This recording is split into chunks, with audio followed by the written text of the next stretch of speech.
세상은 갈수록 자랑하는 세대들이에요. 강남의 어느 초등학교 초등학생들이 반장 선거를 하는데 그 반이 25명인데 내가 반장하겠습니다라고 출마하는 애가 15명이었대요. 요즘 애들 최고 인기 있는 직업 중에 하나가 아이돌입니다. 아이돌. 스포트라이터 받고 광 받고 박수 받고 갈채 받고 나의 끼와 재능을 숨기는데 주저하지 않는 세대들. 옛날에는 은근히 자랑하던 문화였다면 이제는 대놓고 내 스스로가 나를 피하라고 자랑하는 시대죠. 뭐 이상해진 것보다는 뭐 원래 사람은 그렇는데 요즘 세대가 더 정직해진 것이 아닐까. 요즘 청년들이 운동 열심히 합니다. 헬스장 같은 데서. 그런데 건강하게 사는 사람도 있지만 더 큰 목적이 뭐냐면 몸을 자랑하고 싶었어. 여인들은 늘씬한 각선미를 자랑하고 싶고 남자들은 이 복근과 근육과 탄탄한 몸을 드러내고 싶어서. 요즘 또 특별히 재밌는 게요, 엉덩이를 그렇게 자랑을 해요. 애플 힙이라고. 그래가지고 옛날에는 우리 엉덩이 다 숨기고 막 옷으로 내리고 다녔잖아요. 근데 요즘은 막 엉덩이 있지 잘 보이는 데를 막 운동을 열심히 해가지고 아주 땡글땡글하게 만들어서, 그래가지고 그냥 레깅스로 드러내고 붙는 쫄바지로 드러내고 나 좀 봐줘요 그렇게 얘기는 안 하지만 이제는 민망하던 것들도 자랑이 되어버리는 그러한 시대가 되었다는 거죠. 오랜 옛날에는 뭘 자랑했을까? 오늘 예레미야 본문에 보게 되면 여호와께서 이같이 말씀하시되 지혜로운 자는 그 지혜를 자랑하지 말고 용사는 용맹을 자랑하지 말고 부자는 그의 부함을 자랑하지 말라. 2600년 전 예레미야 시대나 지금이나 자랑하는 것이 비슷해요. 지혜 학벌이죠. 어느 학교 나왔나? 얼마나 배웠냐? 가방끈 얼마나 기냐? 용맹은 힘 아닙니까? 남자들의 본능적인 자랑이죠. 내가 더 센데 이래요. 자연적으로 사회적인 지위와 입지, 권세에 대한 자랑으로 발전하죠. 자랑하면 빼놓을 수 없는 게 돈이죠. 나 부자인데 얼마나 가졌는데, 큰 집을 자랑하고 큰 차를 자랑하고 명품 백을 자랑하고 많은 소유를 자랑하는 거. 뭐 자랑이 꼭 나쁘다고만은 할 수 없죠. 왜 자랑하냐? 아무래도 사랑받고 싶고 인정받고 싶고 나 괜찮은 사람이다, 나 자격 있는 사람이다, 나 유능해, 그것을 증명하기 위해서 자랑이라는 방법을 사용하는 겁니다. 그럼에도 불구하고 우리가 자랑을 좀 조심해야 되는 데는 자랑의 해악이 있기 때문이죠. 첫 번째, 자랑은 제일 큰 해악이 다른 사람에게 나도 모르게 상처를 줄 수 있다는 거예요.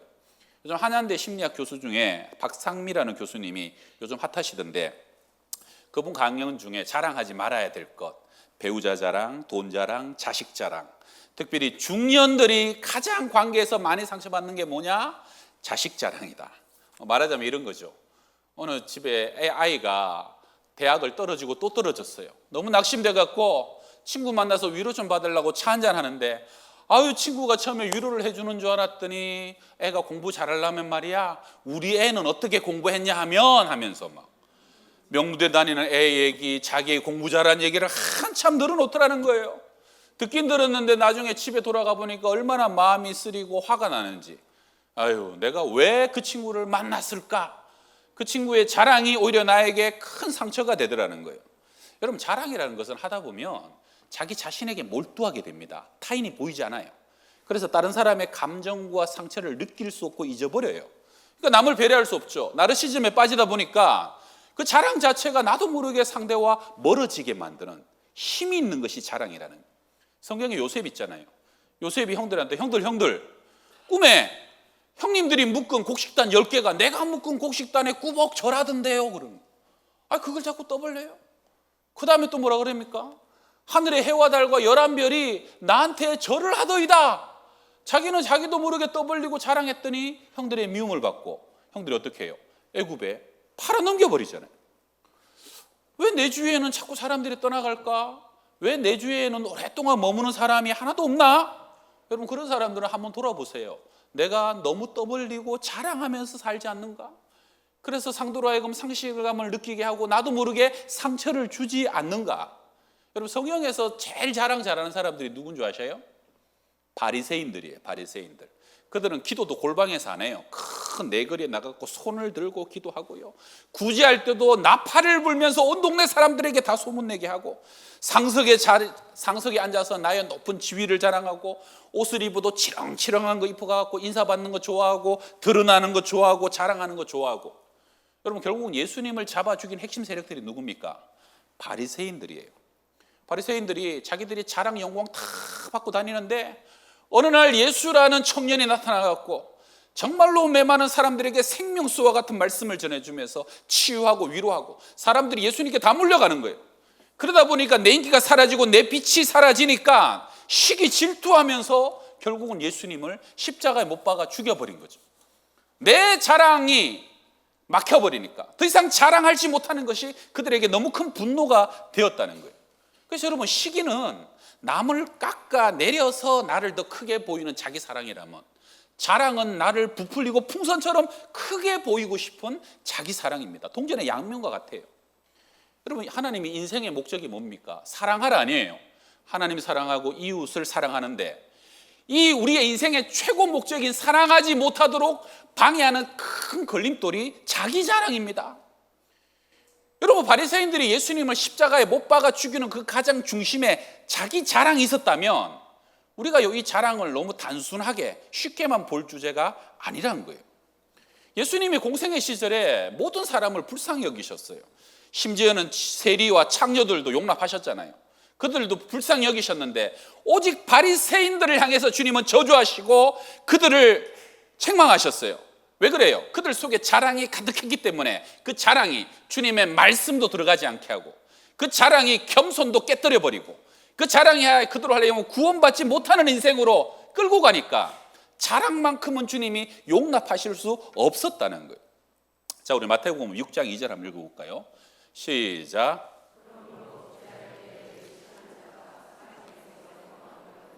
회당과 거리에서 하는 것 같이 너희 앞에 나팔을 불지 말라. 진실로 너희에게 이르노니 그들은 자기 상을 이미 받았. 여러분, 자랑의 제일 큰 부작용이 뭐냐면 땅에서 자랑받고 칭찬받고 영광 다 받아버리면 하늘에 뭐가 없어요? 하늘에 상이 없다는 거예요. 다른 말로 하면 땅의 나의 자랑이 하늘의 영광을 가려버리는 것이고, 세상의 자랑과 칭찬만 쫓아다니다 보게 되면 하늘이 막혀버린다는 거예요. 하늘을 바라봐야 될 눈이 땅의 것들만 자랑하고 땅의 것들만 소망하고 쫓아가다 보니까 구원받는 데 있어서 결정적인 걸림이 세상 것들을 사랑하고 자랑하는 마음이라는 거예요. 그래서 여러분, 마귀는요, 예수님 시대나 지금이나 그 자랑을, 사람을 변질시키고 죄 짓는 데 큰 무기로 사용합니다. 우리 11년 전에 2014년 대한항공 땅콩 회항 사건 기억하시죠? 그 뉴욕에서 오는 비행기가 그 오너, 대한항공 오너의 딸이, 부사장이 탔어요. 그래갖고 마카디안가 하여튼 땅콩을 달라 그랬는데 승무원이 봉다리 채로 준 거예요. 그러니까 이 사람이 불같이 화가 난 거예요. 감히 내가 누군데 나한테 땅콩을 봉지째로 줘? 너 위에 상사 데려와, 사무장 데려와. 사무장 무릎 꿇어, 바닥에 무릎 꿇칩니다. 그래도 화가 안 풀리니까 비행기 돌리라고, 문 열으라고, 사무장 내리라고 기어이 그 사단을 내버린 거죠. 그분 심리에는 뭐가 있어요? 나는 니들이랑 질적으로 다른 사람이야. 감히 나한테 땅콩을 봉다리로 줘? 내가 이런 사람이야. 과시하는 거죠. 그리고 정말로 못된 방법으로 상대를 괴롭히면서 자기 자신을 과시하고 자랑하는 마음이에요. 자랑하는 마음. 내가 누군데, 내가 누군 줄 알아? 감히 네가 나한테, 이런 마음이 그 속에 꽉 들어차 있는 거예요. 결국은 법정에서 유죄 판결을 받고 모든 직책에서 다 사퇴하고 온 일가족도 온 국민의 비난을 받게 된 사건 여러분 기억하시잖아요. 그런데 만약에 저와 여러분에게도 그러한 힘과 권세가 만약 있다면 우리가 없어서 망정이지. 만약에 여러분에게도 그런 힘과 권세가 있다면 우리는 그런 갑질 안 하겠느냐. 여러분, 그래서 사람은 다 약해요. 마귀가 예수님 이 땅에 계실 때 항상 뭐로 공격합니까? 너를 증명하라는 거예요. 무슨 권세로 이런 일을 하느냐? 무슨 권세로 병을 고치느냐? 무슨 권세로 사람들을 가르치느냐? 네가 뭔데 이거예요. 너 흑수저잖아. 너 목수아들 주제에. 너 많이 배우지도 못한 주제에. 예수님은 사실 12살 이후로 아버님 돌아가셨거든요. 소년가정이었어요. 연장통 하나 들고 다니면서 지붕 고치고 문짝 고치고 그러면서 동생들, 어머니 전부 다 먹여 살려야 되는 그러한 참 가난한 소년가정 출신이니까 여러분, 예수님 학력이 뭐예요? 예수님 대단한 집안 배경들, 예수님 대단한 재산 목록도 소유들, 부동산 있나요? 하나도 없는 거예요. 근데 그 당시에 그 사람들이라고 그런 걸로 권세와 위엄을 잡지 않았겠어요? 그러니까 마귀가 네가 뭔데? 근데 주님은 그런 것들에 전혀 흔들리지 않았어요. 처음부터 하늘 영광을 버리고 이 땅에 비워서 발을 씻기고 섬기려고 모범을 보이려고 오신 분이 예수님 아닙니까? 그 예수님의 온유하고 겸손하심이 수고하고 무거운 짐진 자들아 다 내게로 오라 내가 너희를 쉬게 하리라. 여러분, 교만하면요 옆에 있으면 불편해요. 힘들어요. 불편한 사람은요 옆에 있으면 자꾸 안 만나고 싶어요. 교만한 사람은. 근데 겸손하면 모든 사람에게 쉼을 주고 위로를 주고, 그래서 온 세상 사람들이 주님의 날개 그늘과 그분의 십자가 안에 참된 안식을 얻게 되었다는 거 아닙니까? 할렐루야. 마귀는 우리가 바라봐야 될 것을 바라보지 못하고 지향해야 될 것을 지향하지 못하게 만들어요.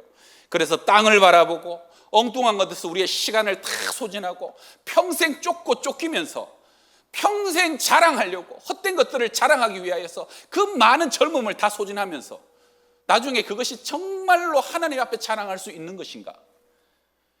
그러면서 예수님에게도 네가 만약에 하나님의 아들이거든 이 돌을 떡이 되게 해봐라. 너의 그 물질과 황금으로 너를 증명하라는 거예요. 네가 만약에 하나님의 아들이거든 뛰어내려라. 저 높은 곳에서 천사가 너를 딱 받들어 줘갖고 사람들이 박수치면서 정말로 저 대단한 능력으로 너를 증명하라는 거예요.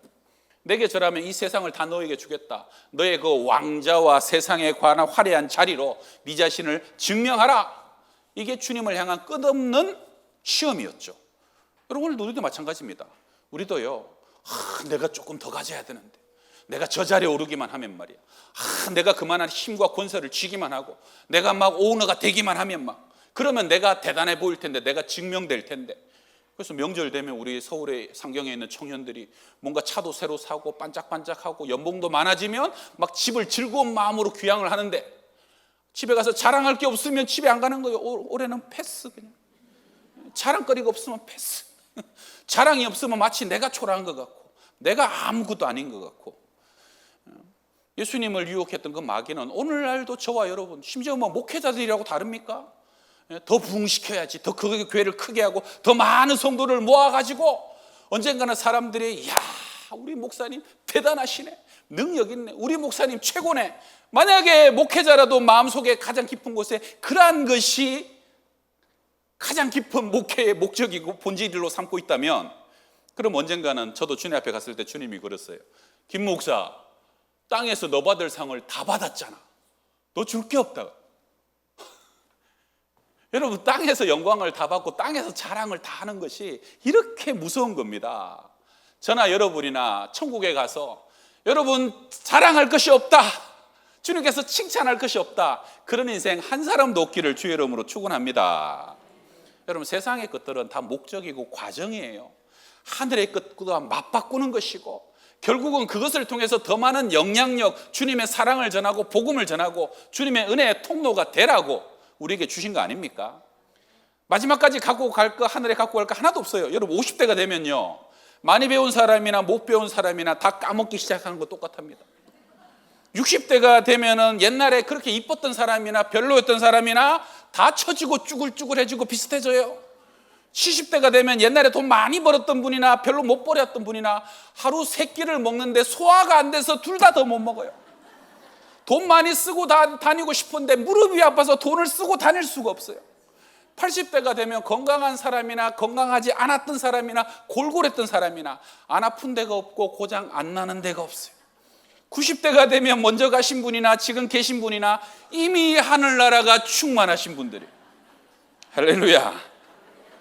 여러분, 그러니까 내 미모로, 내 재산으로, 소유로, 내 힘으로 그게 나다라고 생각하는 것이 얼마나 어리석어요. 하나님 앞에 얼마나 부끄러운 일이냐는 거예요. 자, 오늘 본문은 뭐라 말씀합니까? 자, 우리 2절 읽어봐요. 17절 시작.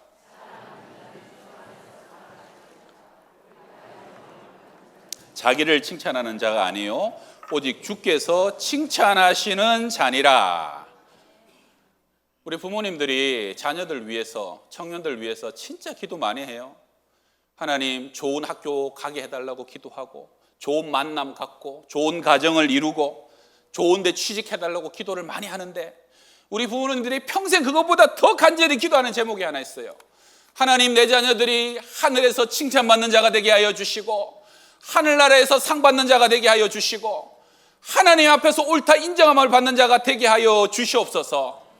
언젠가 우리도 다 들어가야 될 하늘의 영원한 집에 내 아들 하나, 내 딸 하나, 하나도 열애되고 소외됨 없이 전부 다 그 나라에 이를 수 있도록 구원받은 백성이 되게 하여 주시옵소서. 여러분, 우리가 나중에 하나님 앞에 서게 되면 다 성적표 내놓으라고 그럴 거예요.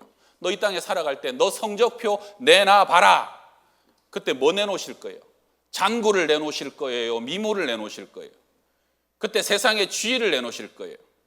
하나님이 인정하시는 하나님의 영광과 하늘의 영원한 하나님의 나라와 의를 위해서 살아가고 썩어지지 않는 생명과 면류관을 위해서 살아가는 여러분의 삶이 되시고 가정의 자녀들이 다 되시기를 주의 이름으로 축원합니다. 나중에 천국 가면 깜짝 놀랄 거예요. 아니, 그 목사님 왜 안 왔지? 아니, 그 장로님, 그 권사님 왜 없지? 깜짝 놀랄 일이 있을 거예요. 근데 또 한켠에는 아니, 저렇게 초라했던 할머니가, 저렇게 연약했던 할아버지가 이렇게 영광의 자리에 있는가? 그거는 지금 우리가 보는 것과 전혀 다른 거예요. 그럼 제가 지금 앞에 멀쩡하게 있지만 그런 일은 없길 바라고 여러분, 정말 천국에서 큰 자로 발견되고 큰 상급과 영광의 자리에서 다 만날 수 있기를 주의 이름으로 축원합니다.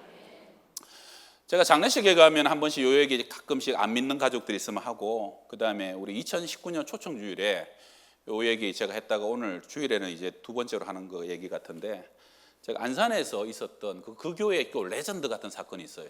한 30년도 더 지났어요. 그때 나이로 37살 된 조경행 집사님이라는 분이 계셨는데, 이분이 백혈병, 암병 말기로 여기 강남 성모병원에 입원해 계신데, 남성교 회장님이 문병을 갔다가 이분이 돈이 없어갖고 2천만 원 수술을 한번 하고 죽고 싶은데 죽더라도 돈이 없어서 그냥 시름시름 약해져 가는 게 너무 가슴이 아파가지고, 그래서 그분이, 그 집사님이 교회에 오셔갖고 우리 고 목사님 만나서, 목사님, 내가 다 긁었더니 내가 가난해서 100만 원밖에 없다고, 그래도 내가 이 100만 원 내놓을 테니까 그 우리 조 집사 수술 한번 시키고 죽더라도 죽으면 안 되겠냐고. 그랬더니 목사님이 주중이었지만 그럽시다, 새벽에 가가지고 여러분 이만해서 우리 기도하고 조금씩만 모아봅시다. 그랬더니 며칠 만에 2,500만 원이 모였어요. 그래서 회장님이 너무 기뻐갖고 그 2천만 원을 가지고 서울로 가는데 전화가 왔어요. 돌아가셨다고. 그런데 지금부터 얘기는 이분이 살아나서 한 얘기예요. 대여섯 시간 다음에 이분이 다시 살아나셨어. 이분이 천국을 갔더니 진짜 생명책에 이름이 적혀 있고 황금과 같은 아주 찬란한 천국이 펼쳐져 있는데, 예수님을 만났어요. 예수님이, 조 집사야, 너 이 땅에서 수고 많이 했다. 와서 내 옆구리 만지라 그러더래요. 그러니까 그 옆구리에 피가 흘러요. 만졌더니 암병 낫고 백혈병 낫고 합병증 싹 다 나아버렸어요. 그러고 기뻐하는데 옆에 천사가 너 천국 온 김에 이빨도 좀 교정하고 가라 그래요.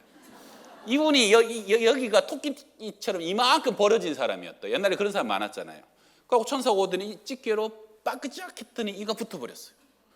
그리고 이분이 다시 깨어난 거예요. 그 성모병원에 나사로 기적이 일어난 거예요. 그래가지고 이분이 깨어나자마자 어디를 달려갔어요? 화장실. 왜냐하면 진짜 이가 붙었는가 보려고. 근데 붙어버렸어요. 여러분, 지금도 하루 만에 며칠 만에 이 못 붙입니다. 근데 그 벌써 한 40년 다 된 세월에 이가 몇 시간 만에 붙어버린 거, 하나님이 증표를 주신 거 아닙니까? 그래서 안산에 갔고요, 목사님 만났더니 철야 때 간증하라고. 그래갖고 철야 때 간증을 했더니 사람들이 막 은혜를 받고, 철야 끝났더니 막 몰려 들어오더니 암병 나은 것도 관심 없고 죽었다 살아난 것도 관심 없고, 이 한번 보여달라고, 이 진짜 붙었나 보자고. 워낙에 많이 벌어진 일이니까 이게 이가 붙어버린 거예요.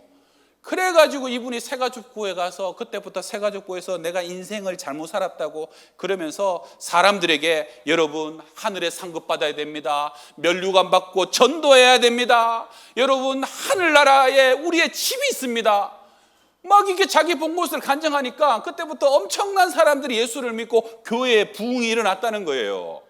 그래서 한 1년이 다 돼가는데 이분이 재발이 돼버렸어요. 재발. 그래서 목사님이 병원 가서 치료받으라고. 안 갑니다. 병원 왜 갑니까? 천국 가는데. 그리고 한 번은 2천만 원을 갖고 와서, 목사님 나 이거 헌금할게 하고 내놓더라는 거예요. 뭔 돈이냐고.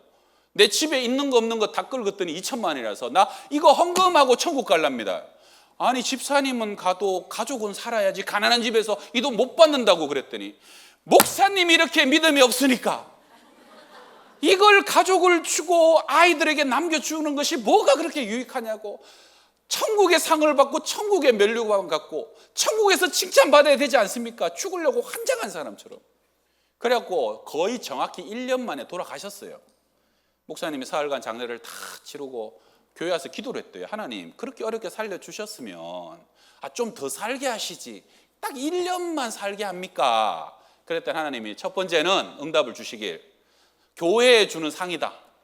교회가 며칠 동안 그 사람을 불쌍히 여기서 2,500만이라는 엄청난 액수를 그 당시에 그렇게 모아온 교회에 대한 상이라서 교회가 그 사람 때문에 부흥하는 은혜를 입게 되었고, 두 번째는 하늘을 훨훨 날던 나비가 꽃을 날고 하늘을 날다가 너 다시 번데기로 돌아가라 그러면은 어떻게 번데기로 돌아가겠냐고. 한 번 천국을 보고 하늘을 본 사람은 세상의 부귀영화와 세상의 장수로 만족할 수가 없는 거라고. 하늘의 기쁨과 하늘의 자랑을 본 사람은 세상의 어떤 자랑으로 대체할 수가 없는 거라고. 그러니까 이해가 되는 거예요. 그래서 그 집사가 죽으려고 환장했던 사람처럼 병원도 안 가고 있는 거 하나님께 다 바쳤구나. 할렐루야. 성도 여러분, 우리 세상은 나그네의 인생길입니다. 모든 것은 지나갑니다. 아무리 꽉 채워도 그것은 모래처럼 다 빠져나가지 않습니까? 여러분, 하늘나라의 큰 자가 되시길 바랍니다. 오늘 온 젊은이들과 우리 새가족들 하늘에 구원받는 자녀들이 다 되시기를 바라고, 하늘 가운데 하나님께 인정받는 그런 남은 여생의 삶을 살아갈 수 있기를 주의 이름으로 축원합니다.